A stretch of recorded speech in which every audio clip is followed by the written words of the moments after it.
Bagaimana caranya agar kita bisa tahu ketika kita setelah login, bagaimana cara kita mendapatkan data orang yang sudah login? Misalkan kita pengen mencari data atau mendapatkan data user yang sedang login.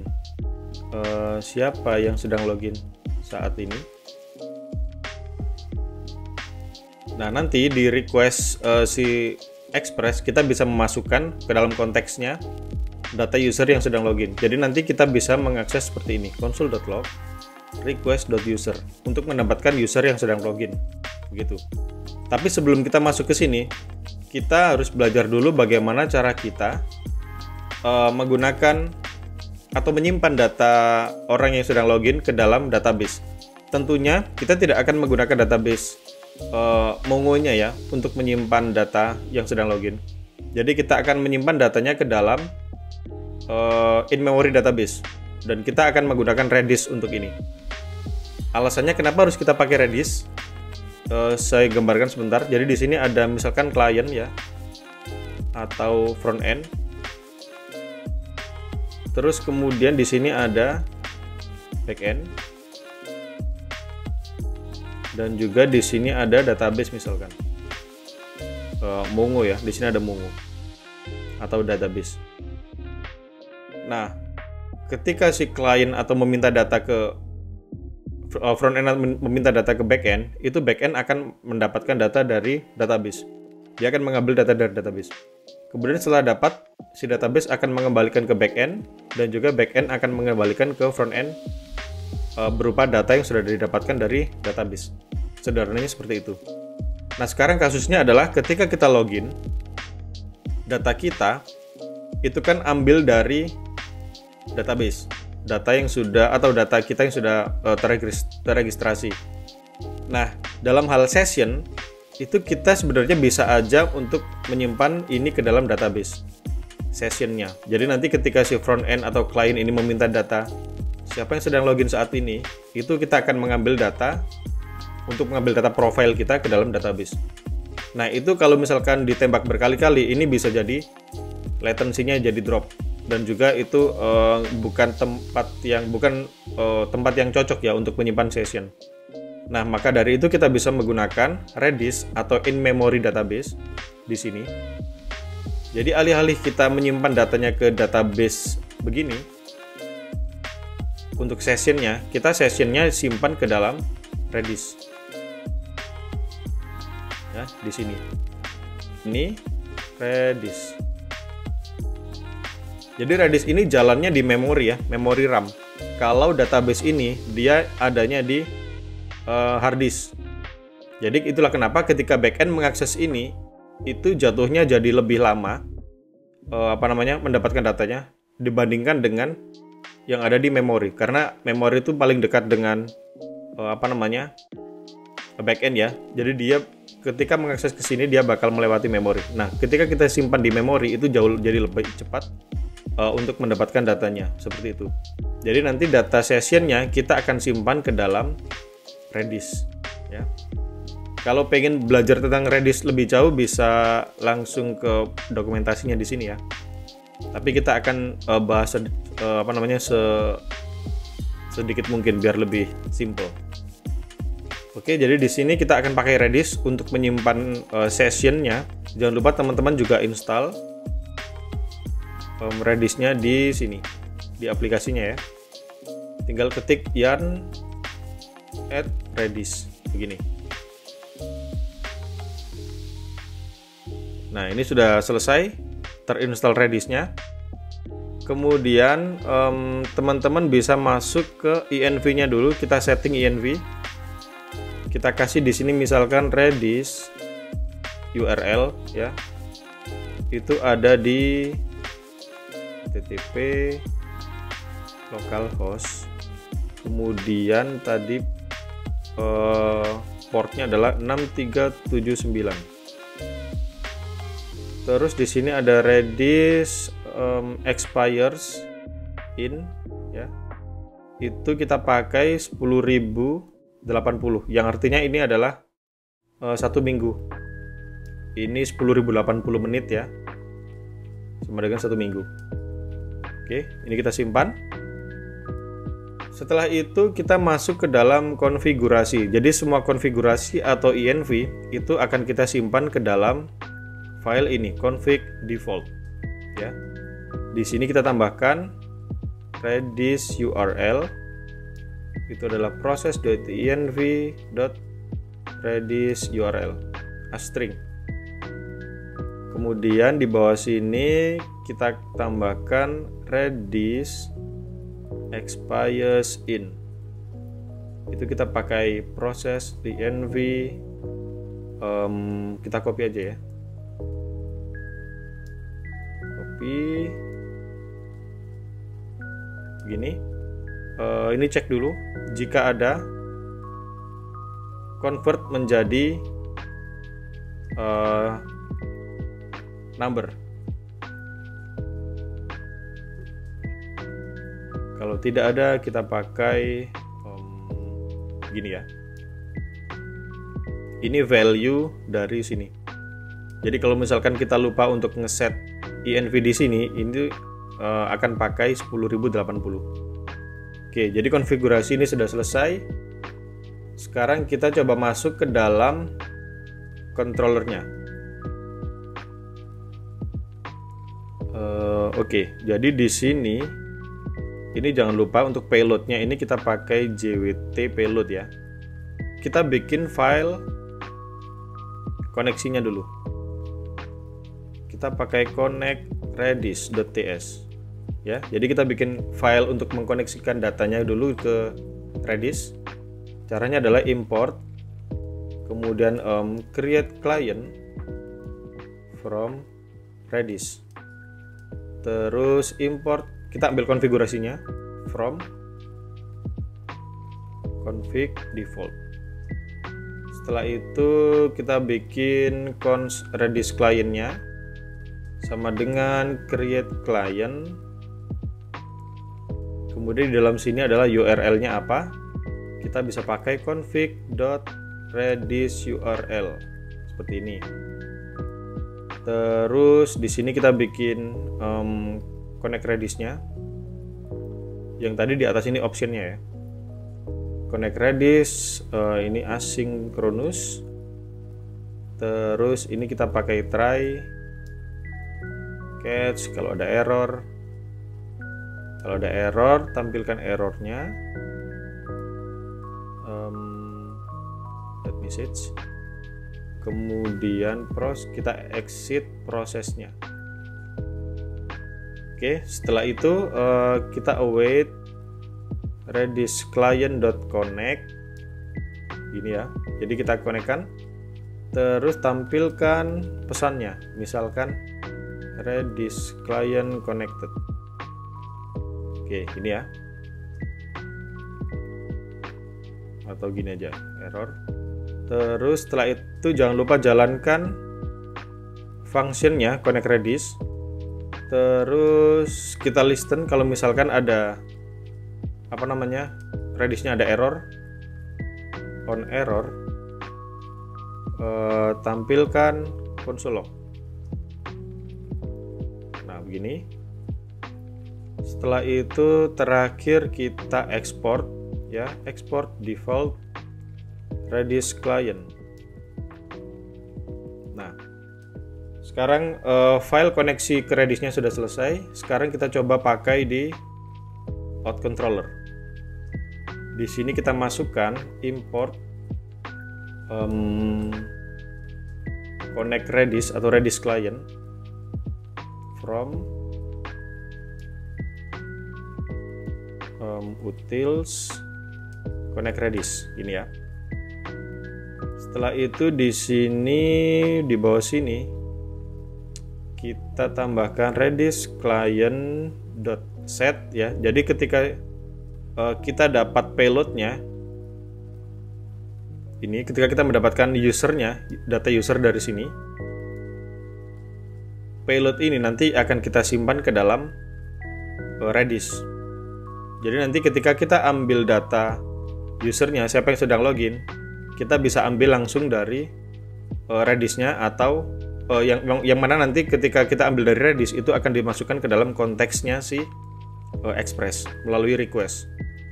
Oke, kita kembali lagi di sini. Ini kita pakai user.id. Jadi ini ada key value ya. Jadi Redis itu ada key dan juga ada value. Keduanya adalah pakai string. Ya, jadi di sini set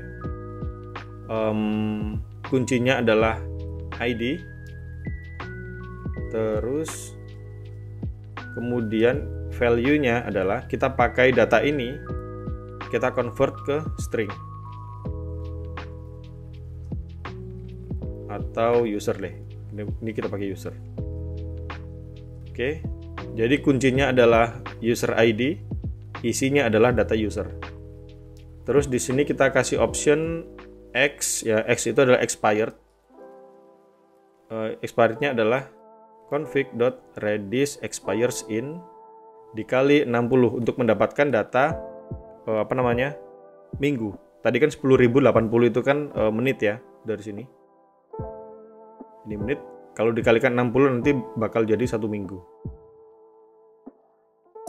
Oke, jadi ini 1 minggu gini. Oke, ini sekarang sudah selesai. Kemudian untuk memasukkan data user ke dalam request context, ke dalam express-nya itu bisa melalui middleware. Ya. Jadi ketika si user ini login, ketika dicek di sini ada access token, maka kita perlu untuk memverifikasi tokennya. Ya. Jadi di sini kita perlu untuk mendapatkan data dari JWT, misalkan decoded ya, token yang sudah jadi access token ini kita decode untuk mendapatkan datanya dengan cara decode di sini, terus kemudian JWT kita import dulu, import JWT from JSON web token gini ya. Ini jwt.verify. Jadi ini untuk kita untuk memverifikasi apakah access tokennya berfungsi. Kemudian untuk konfigurasinya kita ambil dari import config from ini ya. Kita ambil config.jwt-secret. Jadi ini secretnya. Terus di sini kita import juga JWT payloadnya.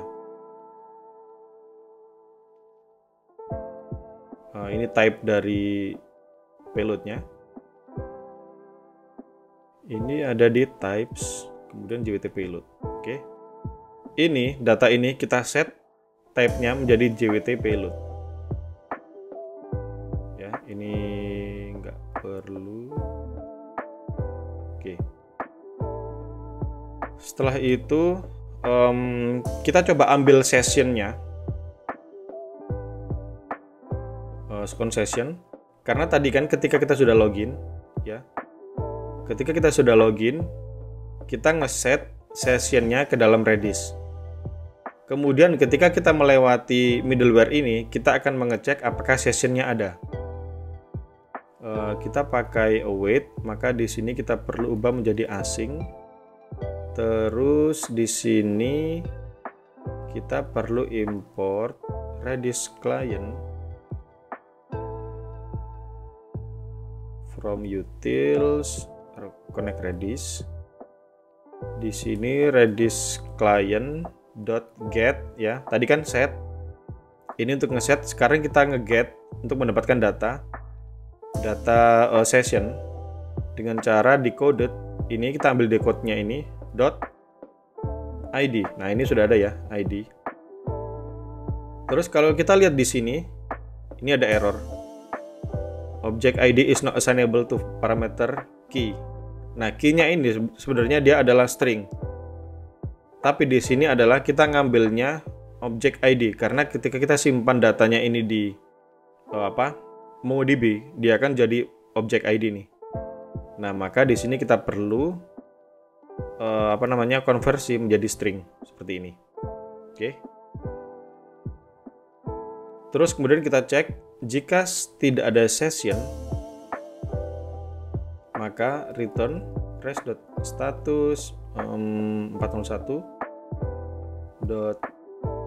send ya, session not found, you need to login. Gini aja ya. Setelah itu kalau sessionnya nggak ada, dia harus login dulu. Tapi kalau sessionnya ada, maka masukkan data yang sudah login, artinya adalah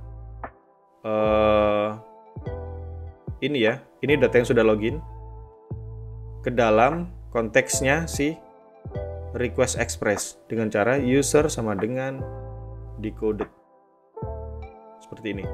Tapi karena kita sudah dapat karena kita dapat error di sini, user does not exist on type request ini ya. Karena type dari request dari expressnya itu tidak ada property user. Jadi kita perlu melakukan declaration merging agar property ini bisa kita masukkan ke dalam requestnya si buah express. Caranya adalah pertama kita bikin ini types ini kita ubah menjadi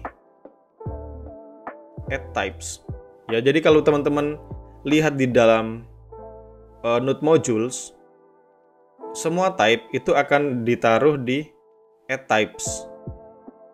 Mana tadi ini add types ya. Express pun juga sama di dalamnya. Kalau di dalam Node module itu ada add types, maka di sini kita bikin add types, kita ubah ya. Yang awalnya types biasa kita ganti jadi add types. Setelah kita ubah ini, teman-teman juga jangan lupa untuk mengubah semua file yang ada types ini menjadi add types. Contohnya di sini yang sudah keubah adalah mana ya? Di ini ya. Di middleware tadi sudah keubah add types. Terus di sini harusnya tadi sudah otomatis ya semuanya. Ketika kita menggunakan VS Code, semuanya sudah jadi otomatis ini ya, sudah jadi add types. Oke, jadi sudah semua. Semuanya sudah berubah jadi add types. Kemudian di dalam sini kita tambahkan satu folder yang namanya express. Kemudian tambahkan lagi yang namanya index.d.ts. Nah, di dalam sini kita bisa melakukan declaration merging kepada requestnya si express dengan cara import. Kita import JWT-nya dulu ya, JWT payload-nya.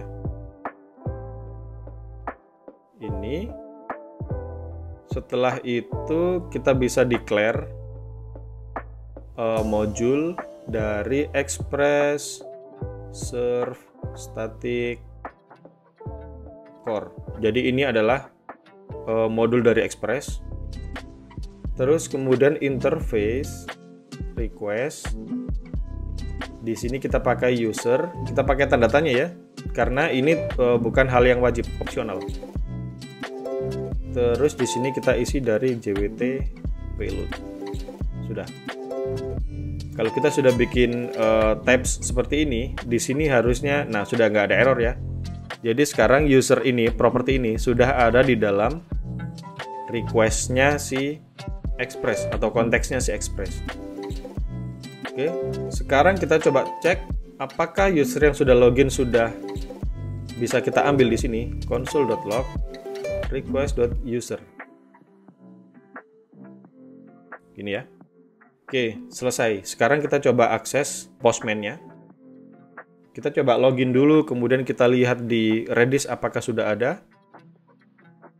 Kemudian kita coba untuk ambil data yang sudah login. Pertama kita login dulu di sini. Yarn dev. Oke, di sini ada error sebentar. Ya, jadi kita perlu menambahkan declaration merging-nya kita tambahkan ke dalam tsconfig. Itu wajib. Jadi si TypeScript-nya bisa memberitahu bahwa si express ini telah di-extend request-nya untuk menambahkan property user. Jadi di sini kita bisa tambahkan type roots. Kemudian di dalam sini kita tambahkan source add types. Jadi kita daftarkan types-nya. Oke. Setelah itu kita coba jalankan lagi yarn dev. Oke, kita ada error di Redis. Kita coba perbaiki sebentar ya. Jadi errornya itu ada di dalam sini. Ini harusnya bukan HTTP ya, tapi Redis seperti ini. Ya, jadi kita tadi salah untuk menempatkan Redis URL. Sekarang kita coba lagi untuk jalankan aplikasinya. Oke ya, ini muncul Redis Client Connected. Berarti sekarang Redisnya sudah connect. Aplikasinya sudah jalan. Sekarang kita coba untuk jalankan Postman-nya. Nah, ini kita sudah berhasil login. Kita coba cek di Redis ini apakah ada. Nah, ini ya. Ada ID dari usernya. Oke. Kita coba get 65. Ini kita copy aja. Get gini. Oops, sorry. Redis, kemudian get. Nah, ini sekarang kita dapat data user yang sedang login. Ini adalah sessionnya, ya. Oke, sekarang kita sudah dapat. Sekarang kita coba akses ke data user untuk mendapatkan apakah user kita sudah login, gitu ya. Untuk mendapatkan data user di sini. Ini ya. Nanti harusnya muncul di sini. Oke, di sini kita coba jalankan get user unauthorized. Kita perlu login lagi ya. Login lagi. Terus get data user. Ini kita sudah dapat datanya. Sekarang kita coba cek lognya. Nah, ini ya. Siapa yang sedang login saat ini? Kita dapat data ini. Yang mana ini kita sudah injekkan ke dalam konteksnya si Express di sini. Oke. Jadi dari sini kita sudah bisa mendapatkan data siapa yang sedang login saat ini, dan juga user ini sekarang sudah ada di dalam session di Redis-nya.